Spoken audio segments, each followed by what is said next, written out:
All right, Scott Knight here. Meet the coach, meet the school, and go sports with Scott Waddell from NYU women's side of the game.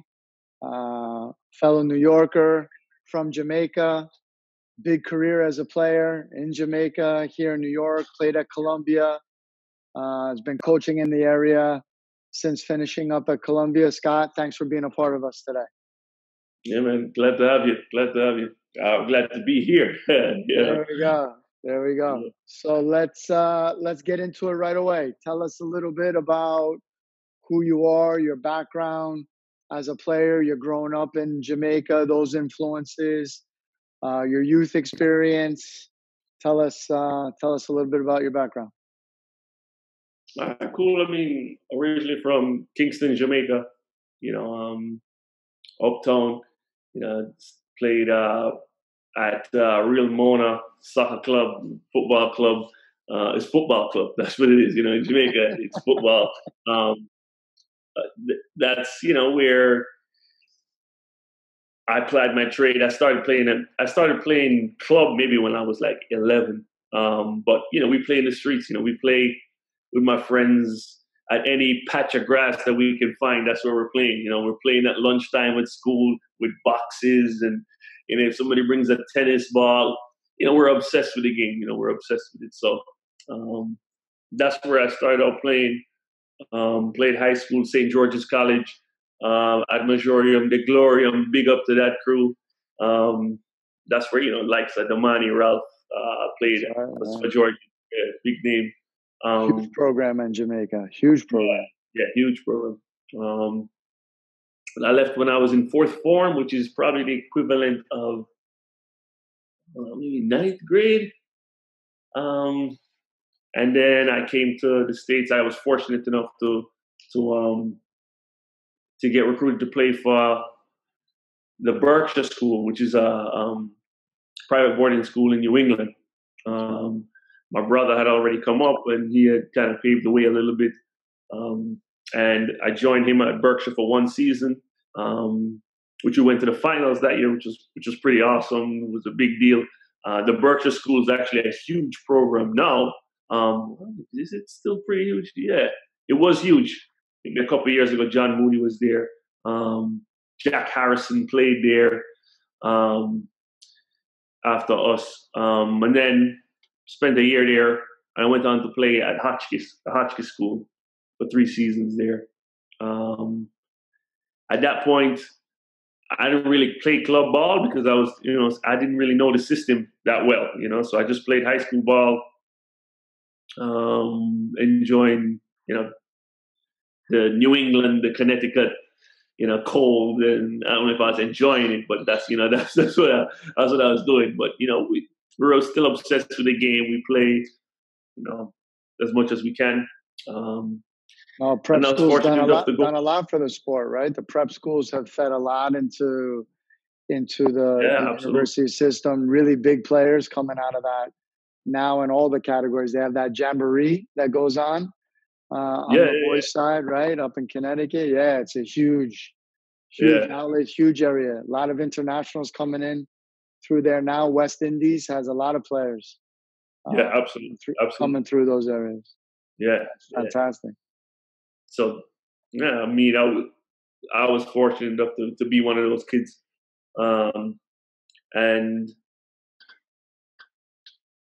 luckily enough, I got recruited to play at Columbia University. That's where I went on to play under the great Dieter Ficken. Right. So he recruited us to play there.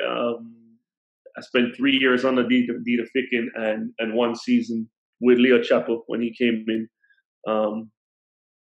After that, I was still hoping to play, still passionate about the game. That's always been, my thing and my drive. My parents, they'd just be like, listen, there'll be no soccer if you don't do your schoolwork. So I had to focus on the schoolwork, My father was the schoolwork is first, second, and third. Soccer comes fourth, So,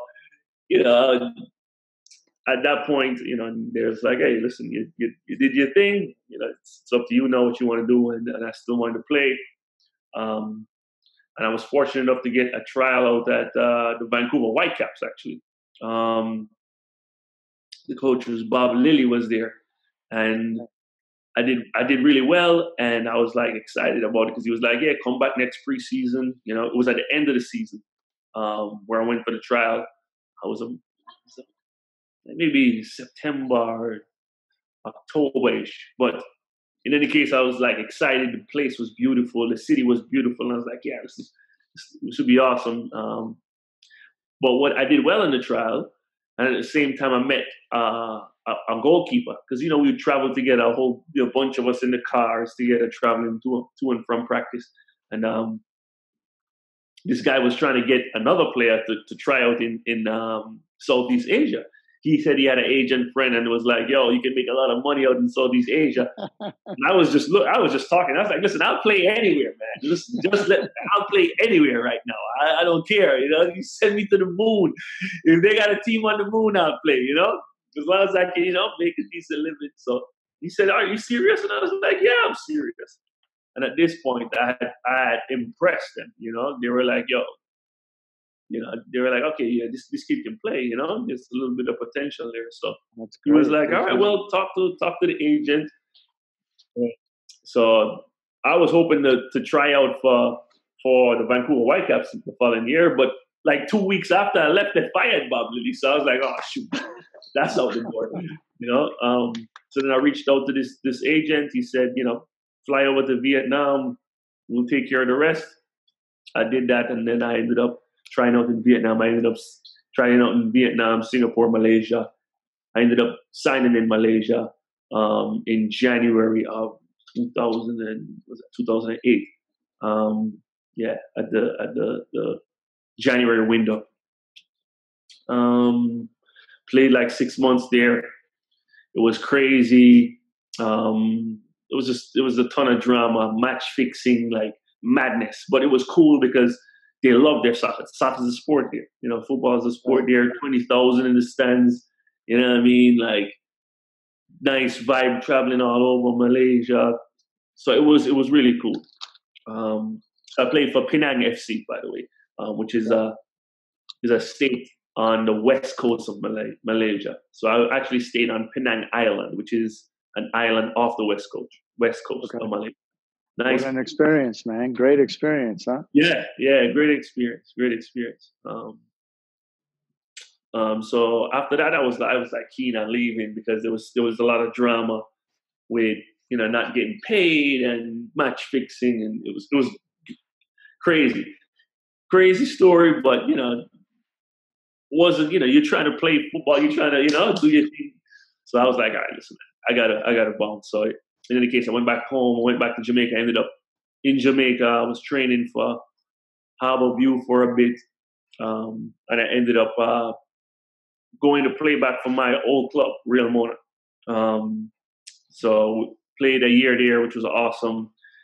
And then after that, I came back to the States. I was actually coming just to work during the summer, and I was just like, I don't know how old I was at that point, but I was like, I probably should try and think about the next move. When you're a player, it's these players, when you're breaking in, it's like you're 19, 20, 21. That's the age. That's the age where you got to be breaking in. I'm like 25, 26. I'm like, I got to move on to the next chapter. So I started to see what I was going to do. Ended up in coaching, just coaching kids here at camps and then in New York, coaching in New York. Yeah. Nice. Yeah, I was in New York. Yeah. I was actually coaching for Jigs, coaching a youth. Sure. Yeah, Journey Lauren, big up Jigs. I was coaching a U12 girls team. Just trying to make some cash and working. I was actually working in Columbia's the gym. So this is how I actually got into college coaching. So I was racking up like intense hours in the gym because I was trying to get a job and just get a little money in my pocket. And every time I'd just take a break, I'd go down to see the coaches downstairs, and Kevin McCarthy was usually there. I'd be looking for Kevin Anderson, who was there, but he So I would always end up seeing Kevin McCarthy, and we just were powwowing, and I was telling him about my teams, and he was like, "Yo, why don't you come coach with me?" I was like, "All right." And then that's how I eventually got into coaching. What a story! Yeah, great story, man. So how long at Columbia? So I spent 4 seasons. 4 seasons at Columbia. No, coaching at Columbia. How many years? How many years coaching at Columbia? Yeah, 4 years. Yeah, I spent 4 years coaching. 4 years. Yeah, just like a freshman to a senior. There you go. Yeah. And then from Columbia, you went to. I went to New Jersey Institute of Technology in Newark, New Jersey. I was the assistant there under Amanda Risden for 2 seasons. So women's at Columbia, women's at NJIT. Yeah. And now? I know I'm at the women's program with NYU. Yeah, under Michelle Cannon, work with Taylor Booth. Yeah, awesome program. Yeah, love the kids and the experience at all schools. So, Columbia Ivy League to NYU, both in New York, both high-end academic situations. Mm-hmm. What would be your idea of the athlete, right? The type of player, the quality, the level of player. What's the differences between those two? NGIT and Columbia. Well, Columbia is Columbia NJIT to NYU. So Division I player to a Division III player. Yeah, I mean, the Division I player for the most part is more athletic than the Division III player. Not always the case, but Ivy League, it just recruits, a certain level of talent because of the academic opportunities and the postgraduate opportunities that the Ivy League provides. So kids who are really good and want to go that route, that's going to be their first, their first look. Other than maybe Stanford. So NYU, we still get really good players. Like, we're high academic. We're in that top tier Division III program. We're in the top 25 every single year. So, they're not as athletic, but they're good players. So I enjoy working with. I didn't know much about Division III when I was going through the process, and when you're in the Division I, you don't really pay attention. But they're good players. I've been really, I've enjoyed working with them. That's great. What's the type of player that NYU is looking for? What's the scope of your recruiting? Yeah. Domestic, international, West Coast, East Coast, Midwest. Like, what does that recruiting look like? What's the type of student, score-wise, that's required? How do you guys go about your recruiting? Give us some feedback. Yeah, absolutely. I think there's some rules here in terms of how much I can say specific, but there's the things that I can say is, we look for good players. I wouldn't, every piece factors in, the athleticism, the technical ability, the tactical ability, the competitiveness, all those things we want to see at a high level. And some things may be more than others, and some things may be more important in specific positions than others. But we try and find really good players. I think that the constant is, we try to find good people. That is what is going to be a constant throughout. So the people that we try to recruit, they've got to be good people and good teammates and people that want to be there and want to sacrifice for the good of the group. So I'd say that. And recruiting wise, we recruit nationally. We're all over the place. It's New York City, so it has I'm sure it has a global pool. We get some interest from internationally, but the international kids just can't really compete on the level soccer wise to the women in the States. the girls in the States are just ballers. There are a lot of players and a lot of good players. So until the rest of the world catches up, well, for the most part, we've had one international student who's from Germany who was good, and had a good career. But for the most part, it's. Yeah, I think the other thing, right, with I think is unique for NYU is the conference, right? There's quite a bit of travel involved, right, with that conference. That is maybe slightly to extremely different than other Division III conferences, right? Yeah. You're traveling to other parts of the country. Yeah, absolutely.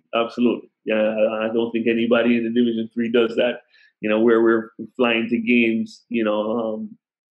Usually have 2 flights a year, whether it's to Atlanta or to Pittsburgh, play Carnegie Mellon, or up to Rochester. Rochester. Yeah, we usually fly to Rochester. No, we drive to Rochester. But yeah, there's a bit of travel with us, which I think is cool. We go to Chicago, fly to Chicago, and drive to WashU, or we drive to St. Louis and fly to St. Louis and drive to Chicago, which is I think it's cool to get to see those parts of the country. So it's a different dynamic, and I think is cool. Yeah, I agree. So I think NYU operates at a very high level, right? Both on the field, off the field, how they manage their sports. It's a great situation. So to wrap this up, how would you, if you wanted to leave those parents, those players, families, whoever's listening right now, what would be a piece of advice you would want to leave for those student athletes, for NYU on the girls' side? What would be the piece that would be your advice, your recommendation through the recruiting process, finding a school, whether it's NYU, whether it's Columbia, anyone through your experiences on and off the field? What could you give? I think there's so much information out there that I think, and I think that the process is really nuanced. For the women, it's a lot faster, than for the boys. If you're going Division I, that's even faster than Division III. It's really, really important that you talk to, whether it's in your club where you have a college advisor who understands that process and is going to help you through that process, that you really take advantage of those people. Because if you try to just do it on your own, it's not good.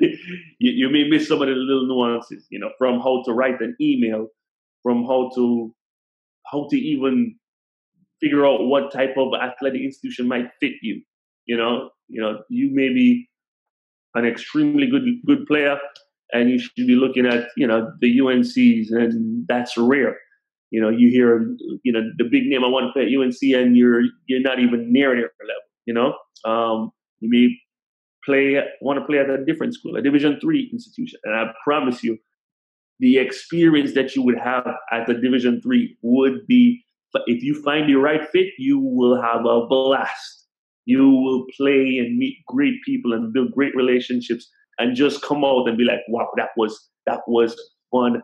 I wouldn't have changed it for the world, So I'd say really, really listen to the experts. If you don't know anyone, reach out and talk to people who understand the process that can give you, because there's so much information. There's so many tips to help you navigate this process successfully.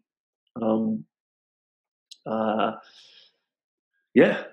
think that's trusting your coach and the college advisors, whether it's from your club or someone who specializes in that. No, that's great. As always, I appreciate your time. Always good connecting. Yeah, man. Thanks for spending it with us. Right? Yeah, my pleasure. Yeah, my pleasure. Absolutely. Hopefully, I give some tips to some people. And they're better up for it. That would be great. Best of luck with the upcoming season. Thank you. Right? Look forward to see you on the field, Scott. Thanks so much, man. All right. Take care.